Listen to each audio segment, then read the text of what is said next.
Hi friends, good evening, very very good evening to all of you. आप सभी लोगों का बहुत बहुत स्वागत है झारखंड एजुकेशन हब में। तो इस क्लास में हम लोग क्या करते हैं, इस क्लास में हम लोग झारखंड जीके के इंपॉर्टेंट एमसीक्यू के बारे में देखते हैं, झारखंड जीके के एक्सपेक्टेड क्वेश्चंस के बारे में देखते हैं, या फिर कहें तो झारखंड जीके के रिपीटेड क्वेश्चंस के बारे में देखते हैं कि जेपीएससी और जेएसएससी के द्वारा झारखंड के कौन से ऐसे क्वेश्चंस है जो बार बार रिपीट किए गए हैं, बार बार पूछा गया है। तो प्रॉपर डिटेल में सभी क्वेश्चंस के बारे में समझने का प्रयास करते हैं और सभी क्वेश्चंस के बारे में डिटेल में हम लोग इस क्लास में डिस्कस करते हैं। तो मैं हूं आपका जीएस एजुकेटर रितेश और आप लोग मेरे साथ हैं रात को 9 बजे झारखंड जीके एमसीक्यू के इस क्लास में। तो आइए क्लास को शुरू करते हैं और देखते हैं हम लोग झारखंड के इंपॉर्टेंट क्वेश्चंस के बारे में और पूरी डिटेल में झारखंड के इन क्वेश्चंस के बारे में चर्चा करते हैं। तो चलिए शुरू करते हैं एक बहुत ही आसान से क्वेश्चन के साथ। और क्वेश्चन है कि झारखंड का सबसे नवीनतम प्रमंडल जो है वो कौन सा है, झारखंड का सबसे न्यूएस्ट डिवीजन जो है वो कौन सा है। ये है आज का हमारा पहला क्वेश्चन। तो जल्दी से आप लोग कमेंट करके बताएं इस क्वेश्चन का सही आंसर जो है वो क्या होगा। Option A Palamu division, option B North Chotanagpur division, option C South Chotanagpur division या फिर ऑप्शन डी कोल्हान डिवीजन। तो झारखंड का सबसे न्यूएस्ट डिवीजन यानी झारखंड का सबसे नवीनतम प्रमंडल जो है वो कौन सा है।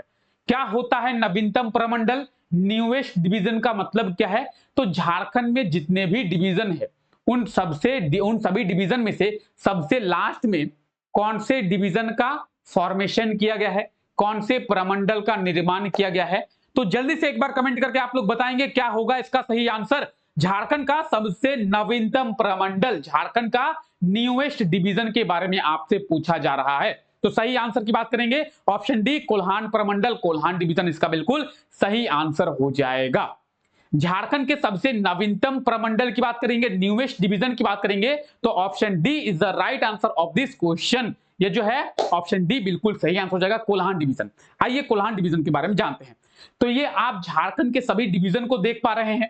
अगर एक तरीके से आपसे ये क्वेश्चन पूछा जाए कभी कि झारखंड में कितने डिवीजन है, झारखंड में कितने प्रमंडल हैं, तो 5 प्रमंडल है। और आप अगर मेरे साथ इस क्लास को रेगुलर देखते हैं या फिर आप मेरे साथ जुड़े हुए हैं तो आपको झारखंड के ज्योग्राफी के बारे में तो याद होगा, झारखंड के डिवीजन के बारे में तो बहुत बार चर्चा की है, एक बार नहीं। झारखंड में 5 डिवीजन है, आप सभी को पता है। ये तो बहुत आसान क्वेश्चन है, ये तो बहुत बेसिक सा क्वेश्चन है और बहुत बेसिक सा नॉलेज भी है कि झारखंड में टोटल डिवीजन कितने हैं। झारखंड में टोटल 5 डिवीजन है। और इन पांचों डिवीजन की बात करेंगे तो इन पांचों डिवीजन में ये जो आप कोल्हान डिवीजन देख रहे हैं, कौन सा, ये वाला कोल्हान डिवीजन है, ठीक है, लिखा हुआ है कोल्हान डिवीजन। तो आइए कोल्हान डिवीजन के बारे में सबसे पहले कुछ बातें करते हैं। कोल्हान डिवीजन के बारे में पूछा गया कि झारखंड का सबसे नवीनतम न्यूएस्ट डिवीजन कौन सा है, कोल्हान। और इसकी स्थापना कब की गई थी, 2003 में। झारखंड के कोल्हान डिवीजन की बात करें तो इसकी स्थापना कब की गई थी, 2003 में। 2003 में इसकी स्थापना की गई थी। इसका मतलब क्या है, इसका मतलब यह है कि इसका निर्माण, इसकी स्थापना झारखंड के निर्माण के बाद हुआ है। झारखंड की स्थापना हुई है 15 नवंबर 2000 में और 15 नवंबर 2000 के बाद 2003 आता है। तो इसका मतलब यह है कि झारखंड के बाद जो है वो कोल्हान डिवीजन का स्थापना किया गया है। झारखंड के बाकी सारे जो डिवीजन है, चाहे बात करें संथाल परगना की या फिर बात करें पालामू की, छोटा नागपुर की, तो सभी जो डिवीजन है उसका फॉर्मेशन झारखंड के पहले किया गया है और झारखंड के बाद कोल्हान का। तो झारखंड का एक ऐसा डिवीजन है जिसकी स्थापना झारखंड के स्थापना के बाद किया गया है। तो अगर आपसे क्वेश्चन को घुमा के और कुछ इस तरीके से पूछ लिया जाए कि झारखंड का ऐसा कौन सा डिवीजन है, झारखंड का ऐसा कौन सा प्रमंडल है जिसकी स्थापना झारखंड के स्थापना के बाद किया गया है, तो उसका भी सही आंसर होगा कोल्हान, ठीक है। अब कोल्हान डिवीजन की बात करेंगे तो कोल्हान डिवीजन का हेडक्वार्टर कहां पे है, यहां पे है। ये कहां पे है, चाईबासा। चाईबासा कहां पे है, पश्चिमी सिंहभूम जिले में एक शहर है जिसका नाम है चाईबासा और इसी चाईबासा में कोल्हान डिवीजन का, कोल्हान प्रमंडल का हेडक्वार्टर है। अगर इसके अंदर जिलों की बात करें, 3 जिले हैं। कौन कौन से 3 जिले हैं, पूर्वी सिंहभूम यानी ईस्ट सिंहभूम, पश्चिमी सिंहभूम यानी वेस्ट सिंहभूम और सरायकेला खरसावा। तो ये वो 3 जिले हैं कोल्हान डिवीजन के अंदर। ईएस मतलब ईस्ट सिंहभूम, डब्ल्यूएस मतलब वेस्ट सिंहभूम और एसके यानी सरायकेला खरसावां। तो ये है झारखंड के कोल्हान डिवीजन के बारे में कुछ बातें, और ये सभी बातें आपको याद रखना है। ठीक है, समझ गए यहां तक? यहां तक किसी को कोई दिक्कत, किसी को कोई परेशानी? यहां तक किसी को कोई दिक्कत, किसी को कोई परेशानी? अगर किसी को कोई परेशानी ना हो तो क्लास को आगे बढ़ाएं। आइए अगला क्वेश्चन देखते हैं। गिरिडीह जिले की स्थापना किस वर्ष किया गया था? गिरिडीह जो जिला है, उस गिरिडीह जिले की स्थापना जो है किस वर्ष किया गया था? क्या होगा सही आंसर? गिरिडीह जिले की स्थापना किस वर्ष किया गया था? तो गिरिडीह जिले की अगर हम लोग बात करें तो गिरिडीह जिले की स्थापना कब? Option A, option B, option C या फिर ऑप्शन डी? क्या होगा सही आंसर?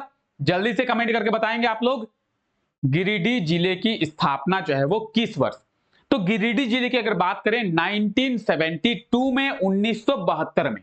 ऑप्शन में कहां पे है? 1972। ऑप्शन ए में आपको देखने को मिलेगा 1972। तो ऑप्शन ए जो है आपका बिल्कुल सही आंसर हो जाएगा 1972।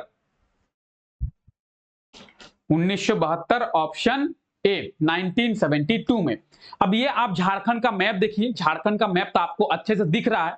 अब झारखंड के मैप में ये रहा हमारा गिरिडीह, ये रहा, और गिरिडीह जिले की स्थापना 1972 में की गई। ठीक है, 1972 में गिरिडीह जिले की स्थापना की गई।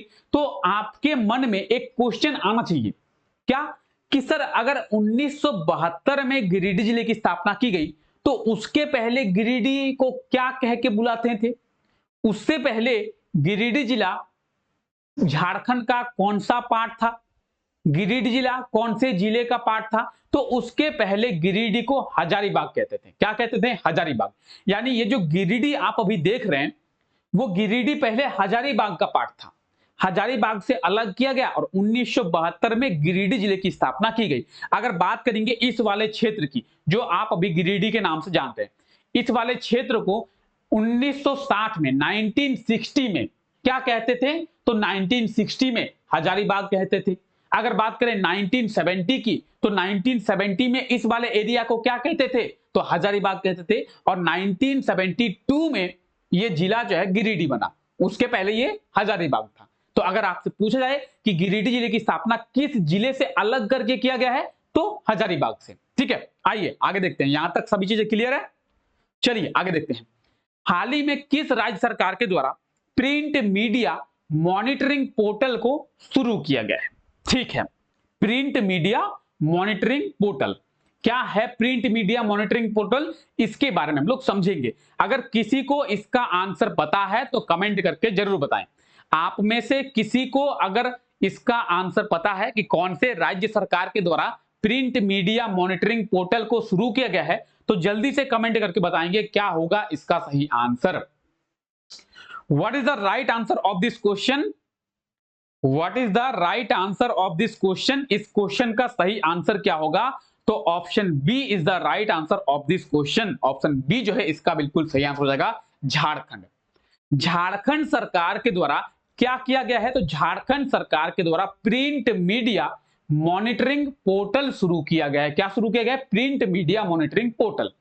क्या है ये प्रिंट मीडिया मॉनिटरिंग पोर्टल? तो प्रिंट मीडिया यानी मैगजीन, प्रिंट मीडिया यानी न्यूज़पेपर, इसी को तो प्रिंट मीडिया कहते हैं।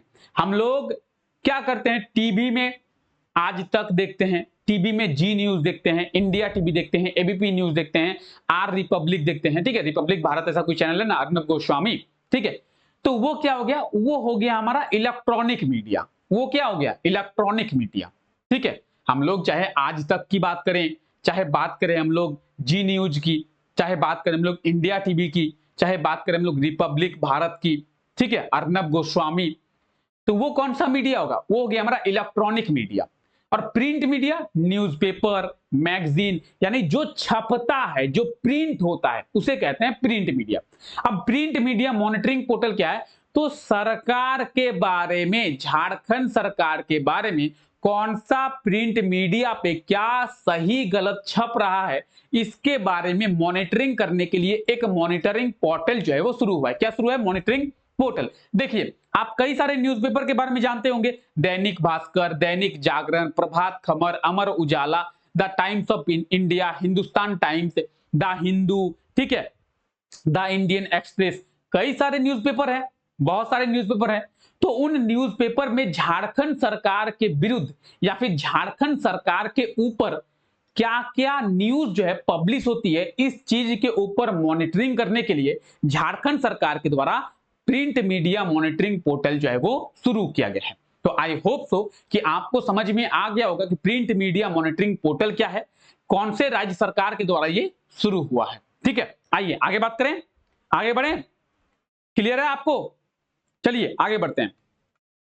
भारतीय संविधान के किस अनुच्छेद के तहत राज्यपाल की नियुक्ति जो है वो की जाती है? यानी पूछा जा रहा है कि इंडियन कॉन्स्टिट्यूशन के कौन से आर्टिकल के तहत जो गवर्नर है उन्हें अपॉइंट किया जाता है। तो गवर्नर का अपॉइंटमेंट जो है वो कौन से आर्टिकल के तहत किया जाता है, या फिर बात करें कि गवर्नर के अपॉइंटमेंट की बात करें तो गवर्नर का जो अपॉइंटमेंट है वो कौन से आर्टिकल में दिया हुआ है, भारतीय संविधान के किस आर्टिकल में गवर्नर के अपॉइंटमेंट के बारे में दिया हुआ है। ठीक है, तो बात करेंगे राज्यपाल की, राज्यपाल की नियुक्ति कौन से अनुच्छेद के तहत की जाती है। जल्दी से आप लोग क्वेश्चन का सही आंसर कमेंट करके बताएं। और अगर आप में से ऐसा कोई है जिन्होंने मेरे पास पॉलिटी पढ़ा हो, अगर आप में से ऐसा कोई है जिन्होंने मेरे पास पॉलिटी की क्लास ली हो, तो उनका तो बिल्कुल ही ये गलत नहीं होना चाहिए। उनको डिटेल में बताया गया है, पॉलिटी की क्लास में बहुत डिटेल में हम लोग इस चीज के बारे में देखे हैं। किसी का गलत नहीं होना चाहिए, अगर किसी का गलत हो गया मार पड़ेगी सबको, किसी का गलत नहीं होना चाहिए। ठीक है, पॉलिटी अगर आप लोग पढ़े हैं, आप लोगों को बहुत डिटेल में पॉलिटी पढ़ाई गई है, इसी यूट्यूब के प्लेटफॉर्म पे पढ़ाई गई है। ठीक है, और बहुत ही डिटेल में, इतनी डिटेल में आपको कोई नहीं पढ़ाएगा पॉलिटी जितना डिटेल में आप लोगों को पॉलिटी पढ़ाया गया है। झारखंड पॉलिटी की बात कर रहे हैं, तो झारखंड पॉलिटी में आपको बताए थे कि झारखंड के जो गवर्नर हैं उनका अपॉइंटमेंट होता है, उनकी नियुक्ति होती है। अगर बात करेंगे गवर्नर की, तो गवर्नर का तो इलेक्शन होता नहीं है। हालांकि इलेक्शन जो है वो मुख्यमंत्री का भी नहीं होता है। मुख्यमंत्री की वोटिंग होती है क्या, इलेक्शन होता है क्या? ऐसा कोई है जो आप में से कहें कि ना सर मुख्यमंत्री का इलेक्शन होता है? मुख्यमंत्री का इलेक्शन होता है क्या?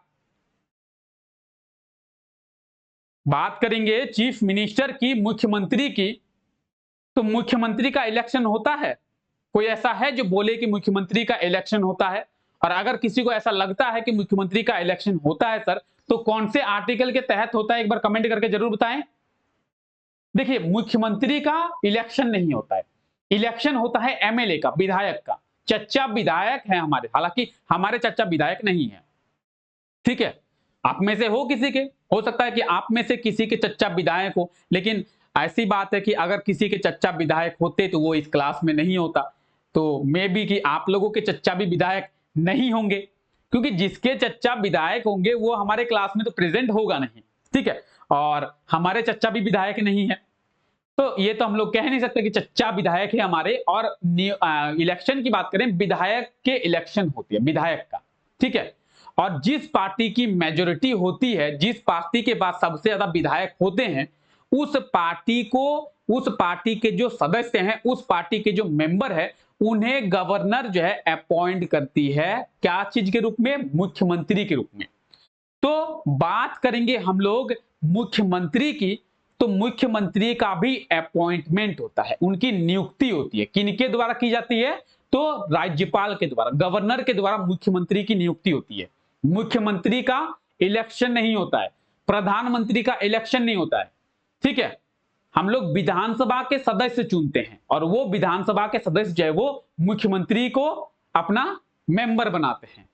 ठीक है, तो मुख्यमंत्री की भी इलेक्शन नहीं होती है और प्रधानमंत्री का भी इलेक्शन नहीं होता है। ठीक है, हाँ, अभी बाद की बात है मुख्यमंत्री और प्रधानमंत्री के बारे में, तो बाद की बात करेंगे। ठीक है, हमारा जो एक और चैनल है पढ़ाई, वहां पे हम लोग इंडियन पॉलिटी के बारे में देखेंगे। यहां पे तो हम लोग झारखंड पॉलिटी के बारे में देख चुके हैं, वहां पे हम लोग इंडियन पॉलिटी के बारे में पढ़ेंगे।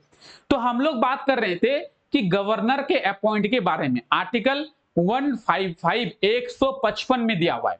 आर्टिकल 155 में गवर्नर के अपॉइंटमेंट के बारे में, राज्यपाल के नियुक्ति के बारे में दिया हुआ है। इंडियन कॉन्स्टिट्यूशन के आर्टिकल 155 में, इंडियन कॉन्स्टिट्यूशन के आर्टिकल 155 में जो गवर्नर है उनके अपॉइंटमेंट के बारे में दिया हुआ है। ऑप्शन बी इसका बिल्कुल सही आंसर हो जाएगा। ठीक है, आइए देखते हैं। देखिए आर्टिकल 153 की बात करेंगे तो आर्टिकल 153 कौन से आर्टिकल में? इंडियन कॉन्स्टिट्यूशन के, भारतीय संविधान के आर्टिकल में। ठीक है, इंडियन कॉन्स्टिट्यूशन के आर्टिकल 153 में 153 में क्या दिया हुआ है? गवर्नर ऑफ द स्टेट, यानी सभी राज्यों का एक राज्यपाल होगा। क्या? सभी राज्यों का राज्यपाल होगा। कहां पे दिया है? आर्टिकल 153 में।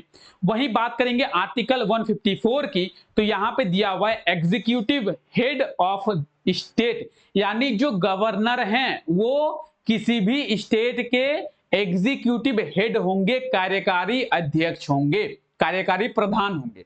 तो गवर्नर जो है एग्जीक्यूटिव हेड होता है किसी भी स्टेट का। अगर झारखंड की बात की जाए तो झारखंड के भी एग्जीक्यूटिव हेड कौन है?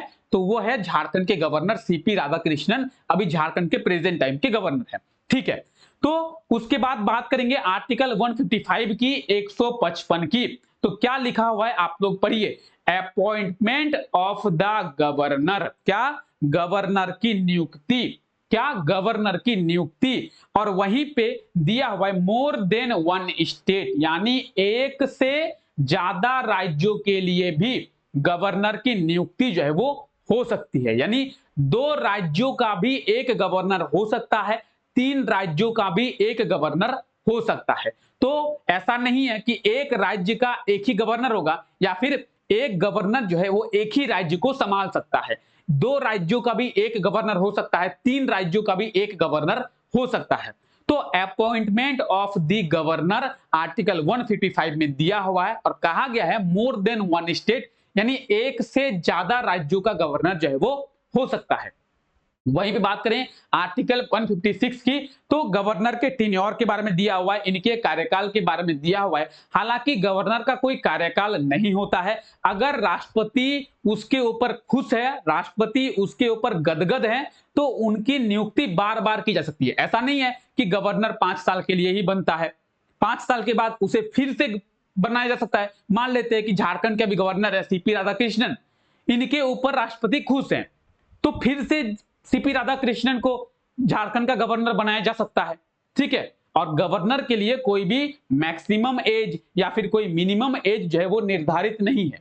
ऐसा नहीं है कि 65 वर्ष की आयु तक ही झारखंड में कोई गवर्नर बन सकते हैं या फिर कोई गवर्नर है वो 65 ईयर तक ही काम कर सकते हैं। गवर्नर के लिए कोई मैक्सिमम एज नहीं है, मिनिमम एज है।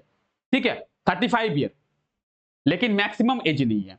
ठीक है, अगर वो 67 ईयर का भी है तो वो गवर्नर बन सकता है, ऐसा नहीं है। ठीक है, वहीं बात करेंगे क्वालिफिकेशन की, तो वो आर्टिकल 157 में इनके क्वालिफिकेशन के बारे में दिया हुआ है। ठीक है, 35 प्लस इनका एज होना चाहिए। ये जिस राज्य में गवर्नर बनेंगे उस राज्य के असेंबली के सदस्य के रूप में ले सकते, सदस्य हो सकते हैं, ये इनके अंदर क्वालिफिकेशन होना चाहिए। ठीक है, उसके बाद आर्टिकल 158 में कंडीशन दिया हुआ है। कंडीशन क्या?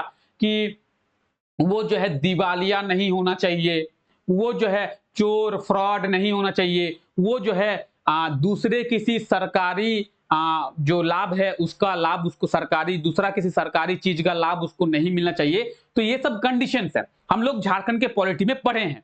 उसके बाद बात करेंगे आर्टिकल 159 की, तो आर्टिकल 159 में ओथ के बारे में दिया हुआ है, शपथ के बारे में दिया हुआ है। और गवर्नर को शपथ कौन दिलाते हैं? तो उस राज्य के जो हाईकोर्ट है, उस राज्य के हाईकोर्ट के चीफ जस्टिस के द्वारा गवर्नर को ओथ यानी शपथ दिलाया जाता है। अगर झारखंड की बात करें तो झारखंड के गवर्नर को कौन ओथ दिलाते हैं, झारखंड के गवर्नर को कौन शपथ दिलाते हैं? तो झारखंड हाईकोर्ट के चीफ जस्टिस। ठीक है, तो chief justice of state high court दिया हुआ है।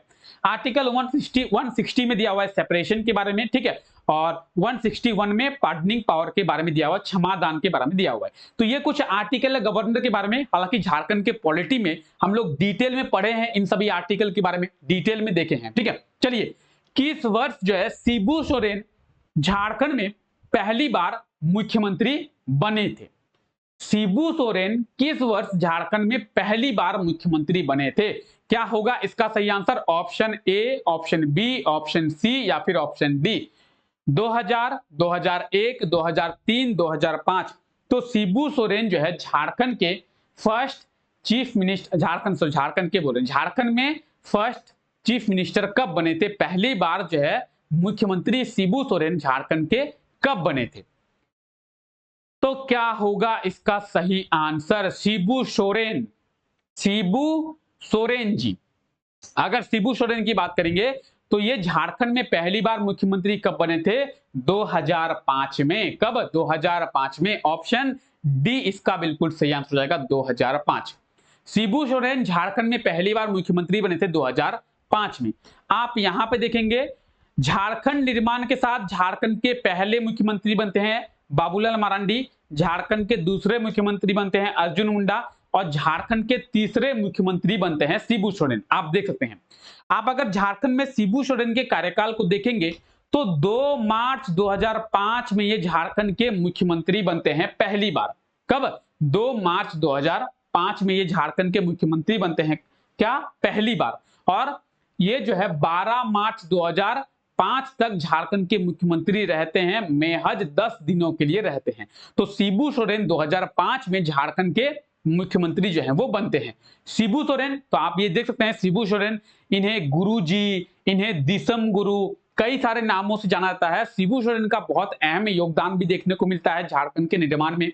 चाहे झारखंड निर्माण का आंदोलन हो, झारखंड का निर्माण हो, तो इनका बहुत अहम योगदान जो है वो देखने को मिला है। ठीक है, चलिए। झारखंड के किस जिले में पायलट ट्रेनिंग सेंटर को खोला जाएगा? क्या होगा सही आंसर? जल्दी से बताएंगे। रांची, दुमका, वेस्ट सिंहभूम और सरायकेला खरसावा। तो पायलट ट्रेनिंग सेंटर कहां पे खोला जाएगा? जल्दी से आप लोग बता देंगे। क्या होगा इसका सही आंसर? पायलट ट्रेनिंग सेंटर जो है झारखंड के किस जिले में खोला जाएगा? पायलट ट्रेनिंग सेंटर की बात करेंगे तो कहां पे खोला जाएगा pilot training centre? Pilot training centre खोला जाएगा दुमका में, झारखंड की सब कैपिटल दुमका में। अब ये पायलट ट्रेनिंग सेंटर होता क्या है? पायलट ट्रेनिंग सेंटर से नाम से ही पता चल रहा है कि पायलट को ट्रेनिंग दी जाती है। क्या दी जाती है? पायलट को ट्रेनिंग दी जाती है। किस चीज की ट्रेनिंग देती है? प्लेन उड़ाने की। किस चीज की? तो प्लेन उड़ाने की ट्रेनिंग मिलती है। दुमका जिले में पायलट ट्रेनिंग सेंटर को खोला जाएगा। अब चीजें आप समझिए क्या हुआ है।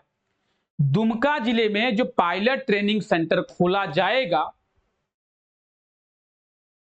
इस पायलट ट्रेनिंग सेंटर में एक साल में, एक वर्ष में टोटल जो है 60 लोग, कितने लोग? टोटल 60 लोगों को ट्रेनिंग मिलेगा, जिनमें से 30 जो है मेल्स होंगे और 30 जो है वो फीमेल्स होंगे।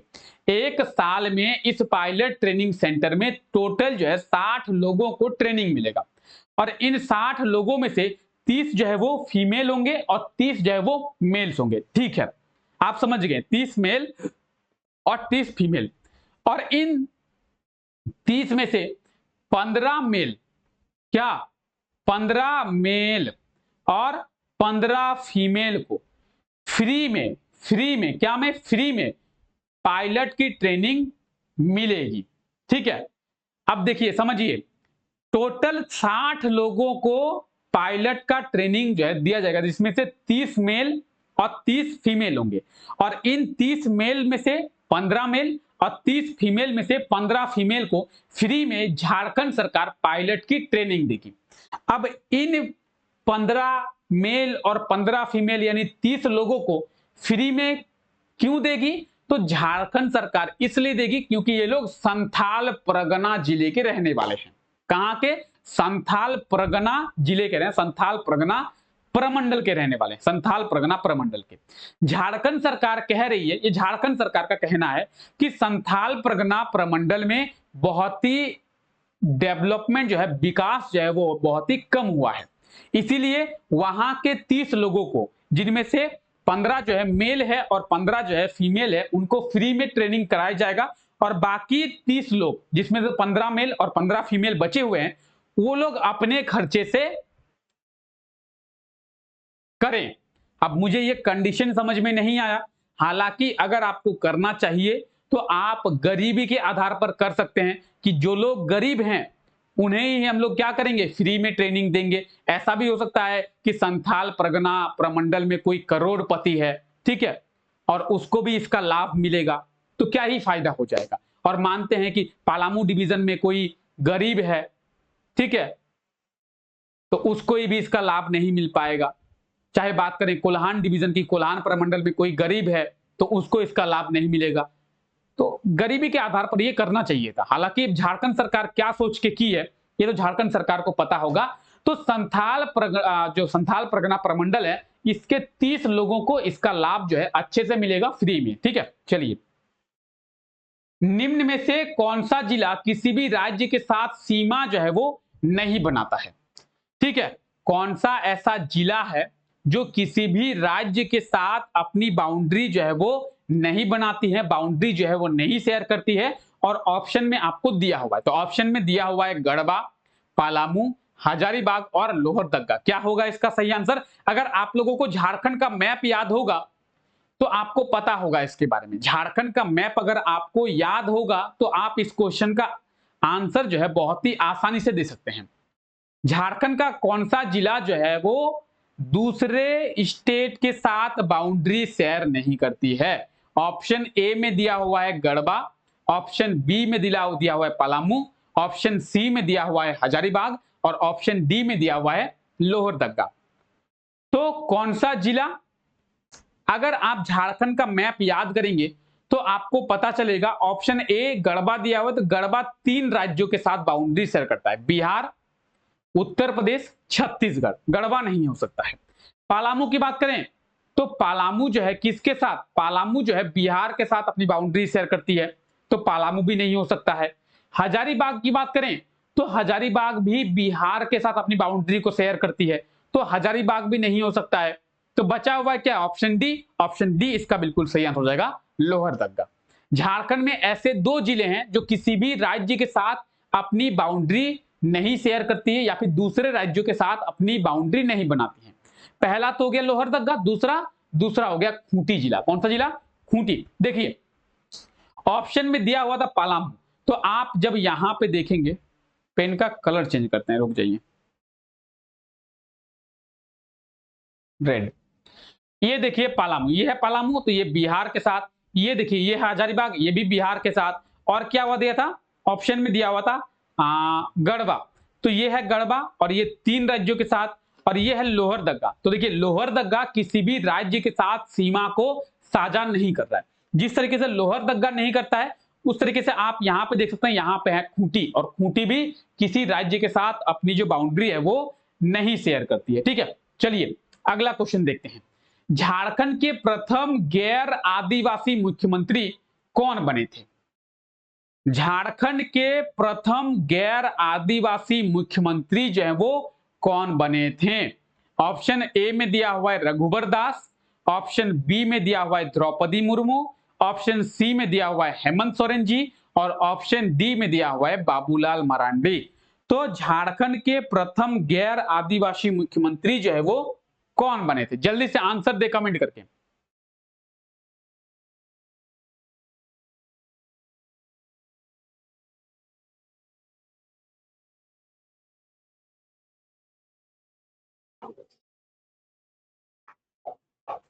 क्या होगा सही आंसर? जल्दी से कमेंट करके बताएं।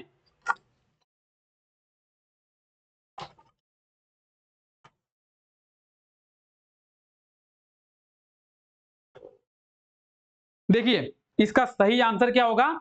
ऑप्शन है रघुवर दास। अब तक झारखंड में जितने भी मुख्यमंत्री बने हैं सब जो है क्या है, आदिवासी मुख्यमंत्री रहे हैं।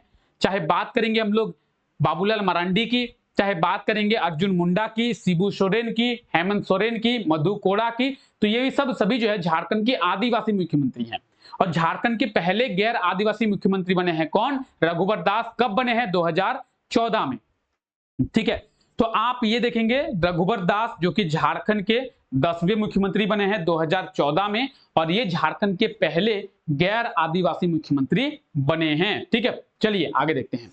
ये है रघुवर दास, आप लोग सभी जानते होंगे, ठीक है। झारखंड का बहुत ज्यादा विकास कर दिया, 5 साल झारखंड के मुख्यमंत्री रहे और झारखंड का इतना ही ज्यादा विकास कर दिए ये कि दूसरी बार झारखंड के लोगों ने कहा कि रघुवर दास जी अब आपको झारखंड का ज्यादा विकास करना नहीं होगा। ठीक है, रघुवर दास ने झारखंड का इतना ही विकास कर दिया कि दूसरी बार लोगों ने कहा कि रघुवर दास जी अब आपको झारखंड का विकास करना नहीं होगा। आपने इन 5 सालों में 2014 से लेकर 2019 तक झारखंड का बहुत अच्छे से विकास किया है। अब आपको विकास करने की जरूरत नहीं है। इसी विकास को हम लोग संभाल नहीं पा रहे हैं। इतना ज्यादा विकास हो गया कि हम लोगों को समझ में नहीं आ रहा हम लोग क्या करें। ठीक है, चलिए, झारखंड के किस जिले में दुर्गा सोरेन विश्वविद्यालय का निर्माण जो है वो किया जाएगा?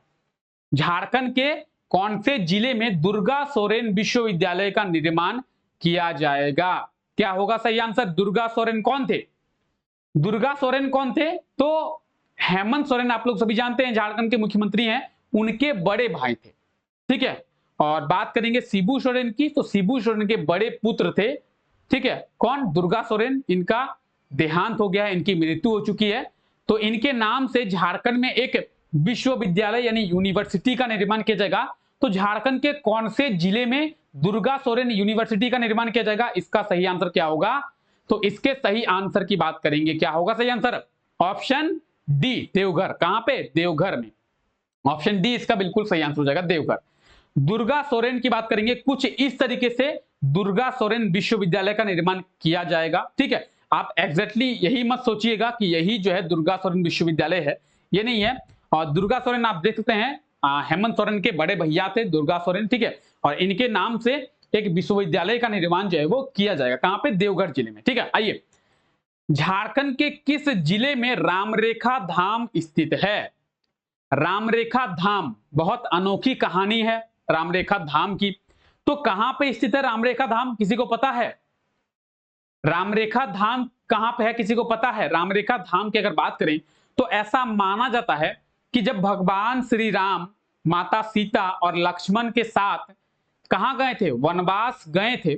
तो वनवास जाते समय उन्होंने यहां पे विश्राम किया था। कहां पे? रामरेखा धाम में। कौन कौन? भगवान श्री राम, माता सीता और लक्ष्मण भैया। ठीक है, तो यहां पे क्या हुए थे? वो लोग आके विश्राम किए थे। ठीक है, तो इसीलिए इस जगह को बहुत रामरेखा धाम के नाम से ही जाना जाता है। भगवान श्री राम का ही नाम दिया गया है। और ये कहां पे है? सिमडेगा जिले में है। रामरेखा धाम कहां पे है? सिमडेगा जिले में है। और भगवान श्री राम ने यहाँ पे विश्राम किया था, ये माना जाता है। ठीक है, हालांकि उस समय ना ही आप थे ना ही मैं था देखने के लिए, तो ऐसा माना जाता है कि भगवान श्री राम जब वनवास गए थे 14 वर्षों के लिए, तो वो लोग यहाँ पे आके जो है वो विश्राम किए थे रामरेखा धाम में। कहां पे? ये सिमडेगा जिले में। झारखंड के किस जिले में है? झारखंड के सिमडेगा जिले में है। अगर सिमडेगा जिले की बात करेंगे तो ये है मैप में सिमडेगा। और 2001 में, कब? 2001 में सिमडेगा जिले की स्थापना की गई थी और इसी सिमडेगा जिले में है रामरेखा धाम। ठीक है, आइए, सौरैया पहाड़िया जनजाति के लोग बेरू गोसाई की पूजा करते हैं। तो बेरू गोसाई को वो लोग किस प्राकृतिक शक्ति के रूप में मानते हैं? ठीक है, बात करेंगे सौरैया पहाड़िया जनजाति की, तो सौरैया पहाड़िया जनजाति के लोग जो है बेरू गोसाई की पूजा करते हैं। तो बेरू गोसाई को वो लोग किस प्राकृतिक शक्ति के रूप में मानते हैं? क्या होगा इसका सही आंसर? वायु, धरती, जल या फिर सूर्य? क्या होगा सही आंसर? बेरू गोसाई को वो लोग किस प्राकृतिक शक्ति के रूप में मानते हैं? सौरैया पहाड़िया की बात करेंगे तो सौरैया पहाड़िया जनजाति के लोग जो है बेरू गोसाई की पूजा करते हैं और ये लोग जो है वो इन्हें सूर्य के रूप में मानते हैं। क्या मानते हैं? इन्हें ये लोग सूर्य के रूप में मानते हैं। ठीक है, इस चीज को आप लोग याद रखेंगे। तो सूर्य के रूप में मानते हैं कौन?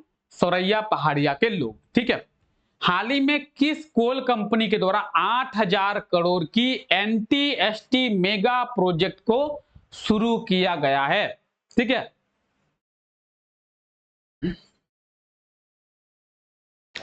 किस कोल कंपनी के द्वारा 8000 करोड़ की NTST मेगा प्रोजेक्ट को शुरू किया गया है? क्या होगा सही आंसर?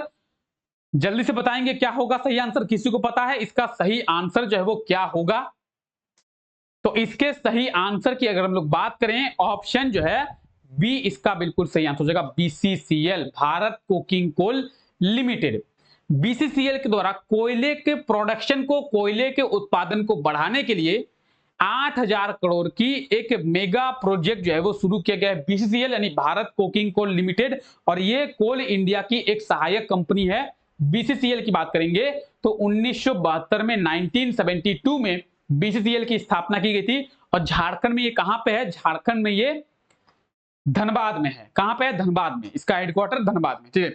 ब्रिटिश काल में सिंहभूम के किसानों से रेशम और लाह के उगाने के लिए, उत्पादन के लिए विशेष कर लिया जाता था। तो कौन सा कर लिया जाता था? देखिए मतलब क्या है, जब ब्रिटिशर्स का शासन था हमारे झारखंड में, तो उस समय झारखंड के किसान रेशम का उत्पादन करते थे और लाह का, लाख जिसे कहते हैं लाह, ठीक है, तो लाह का उत्पादन करते थे। तो इन दो चीजों के उत्पादन करने पर विशेष रूप से एक टैक्स लिया जाता था झारखंड के किसानों से। तो कौन सा टैक्स लेते थे? उस टैक्स का नाम क्या था? ब्रिटिश काल में जो सिंहभूम जिले के किसान थे उनको रेशम के उत्पादन के लिए और लाख के उत्पादन के लिए एक विशेष रूप से स्पेशल टैक्स लिया जाता था। तो वो कौन सा टैक्स था? वो टैक्स था दाल कट्टी। क्या टैक्स था? दाल कट्टी। ऑप्शन ए जो है बिल्कुल सही आंसर हो जाएगा। देखिए सिंहभूम जिले में आज भी सबसे ज्यादा जो है रेशम का, तसर रेशम का सबसे ज्यादा उत्पादन सिंहभूम वाले क्षेत्र में ही होता है। ठीक है। और रेशम की साड़ियां जो है सरायकेला खरसावां फेमस है रेशम के साड़ियों के लिए। लाह का भी उत्पादन भारत में, झारखंड में बहुत ज्यादा होता है। तो लाह की बात करें या फिर रेशम की बात करें, इनके उत्पादन के लिए झारखंड के किसानों से जो अंग्रेज थे वो क्या करते थे? टैक्स लेते थे, और एक स्पेशल टैक्स लेते थे जिसका नाम है दाल कट्टी। तो आप यहाँ पे देखेंगे दाल कट्टी क्या है? ब्रिटिश काल में सिंहभूम के किसानों पर कुसुम और आसन जैसे पेड़ों पर रेशम और लाख पालन पर विशेष कर लगाया जाता था, जिसे दाल कट्टी कहते थे। क्या कहते थे? दाल कट्टी कहते थे। ठीक है। चलिए, झारखंड का कौन सा त्योहार फूलों के त्योहार के रूप में जाना जाता है? झारखंड का कौन सा त्योहार जो है फूलों के त्योहार के रूप में जाना जाता है? अब देखिए झारखंड के त्योहारों के बारे में बात किए तो जेपीएससी के द्वारा एक क्वेश्चन जो है 2-3 बार पूछा गया है कि झारखंड में ऐसा कौन सा त्योहार है जो 2 बार मनाया जाता है? झारखंड में ऐसा कौन सा त्योहार है जो 2 बार मनाया जाता है? क्या होगा? छठ। क्या होगा? छठ। ठीक है। आइए, फूलों का त्योहार किसे माना जाता है? फूलों के त्योहार के रूप में कौन से त्योहार को जाना जाता है? क्या होगा सही आंसर? ऑप्शन ए कर्मा। हालांकि कर्मा अभी आने वाला है। ठीक है। 2-3 दिन बाद ही शायद कर्मा है। ठीक है, 2-3 दिन बाद ही कर्मा है। तो ऑप्शन ए दिया हुआ है कर्मा, ऑप्शन बी दिया हुआ सरहुल, ऑप्शन सी दिया हुआ है हेरो और जोमनमा। ठीक है। क्या होगा सही आंसर? तो फूलों के त्योहार के रूप में सरहुल को जाना जाता है। किसको? सरहुल को। ऑप्शन बी इसका बिल्कुल सही आंसर हो जाएगा, सरहुल। सरहुल की बात करेंगे, सरहुल को फूलों के त्योहार के रूप में जाना जाता है। ठीक है। चलिए, राज्य में झारखंड स्वास्थ्य विभाग के द्वारा कितने बाइक एम्बुलेंस को शुरू किया गया है? ठीक है। हालांकि यहां पे क्वेश्चन में आपको जाएगा लिखा हुआ है, लेकिन झारखंड सरकार के द्वारा, झारखंड के स्वास्थ्य विभाग के द्वारा झारखंड में कितने बाइक एम्बुलेंस को शुरू किया गया है?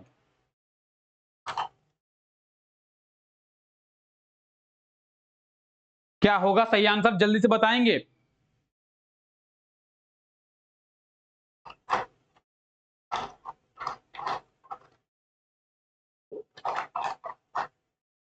सही आंसर क्या होगा? इसका सही आंसर हो जाएगा 175, 175। अगर बात करेंगे झारखंड स्वास्थ्य विभाग की, तो झारखंड स्वास्थ्य विभाग के द्वारा कुछ इस प्रकार से आप लोग देख सकते हैं बाइक एम्बुलेंस को शुरू किया जाएगा। कितने? 175 बाइक एम्बुलेंस। कितने? तो 175 बाइक एम्बुलेंस को झारखंड सरकार शुरू करेगी। ठीक है, शुरू की है। कितने? 175 बाइक एम्बुलेंस को। ठीक है। तो ये थे हमारे कुछ इंपॉर्टेंट क्वेश्चंस जिसके बारे में आज के इस क्लास में डिटेल में डिस्कस किए। प्रॉपर सभी क्वेश्चंस के बारे में डिटेल में समझने का प्रयास किए, और झारखंड के आने वाले एग्जामों में आपसे कौन कौन से ऐसे क्वेश्चंस है जो पूछा जा सकता है, उन क्वेश्चंस के बारे में यहाँ पे डिटेल में हम लोग डिस्कस करते हैं। तो जुड़ना ना भूले रोजाना रात को मेरे साथ इस क्लास में, जहां पर हम लोग झारखंड के इंपॉर्टेंट एमसीक्यूज के बारे में देखते हैं, झारखंड के इंपॉर्टेंट क्वेश्चंस के बारे में देखते हैं। तो एक बार कमेंट करके आप लोग जरूर बताएं कैसा लगा आप लोगों को क्लास। अगर क्लास आप लोगों को अच्छा लगा है तो क्लास को लाइक करना ना भूले। चैनल पे अगर पहली बार विजिट किए हैं, इस क्लास को अगर पहली बार देख रहे हैं तो चैनल को सब्सक्राइब करना ना भूले और मस्ट बेल आइकन को जरूर प्रेस करें ताकि हमारे आने वाले लेटेस्ट क्लासेस के नोटिफिकेशन आप लोगों को मिल पाए। तो चलिए आज के लिए हम लोग यहीं तक रखते हैं। आप सभी लोगों का बहुत बहुत शुक्रिया इस क्लास का हिस्सा बनने के लिए। तो मिलते हैं आप सभी लोगों से अगले क्लास में, तब तक के लिए आप लोगों का धन्यवाद, शुक्रिया, टेक केयर, बाय बाय।